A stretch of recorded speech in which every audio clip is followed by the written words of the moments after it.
Tingnan natin paano palitan ang ribbon. Minsan ayusin ang ribbon para sa maayos na print. Medyo maze-lan, pero madaling ayusin sa sarili mo. Tingnan kung paano ayusin. Una, buksan ang transparent cover. Ilagay ang ribbon sa gitnang posisyon, ganito. Pagkatapos nito, hilahin ito palabas ng dahan-dahan. Dito makikita mo ang maliit na gulong. I-roll ang gulong ganito at kunin ang sapat na ribbon para sa maayos na print.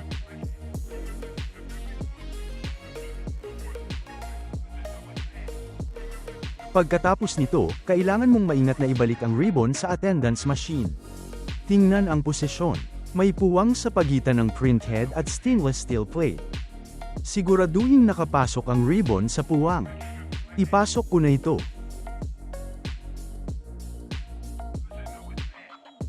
Kung hindi masyadong mahigpit ang ribbon, i-roll ang gulong ganito. Matagumpay mo nang napalitan ang ribbon.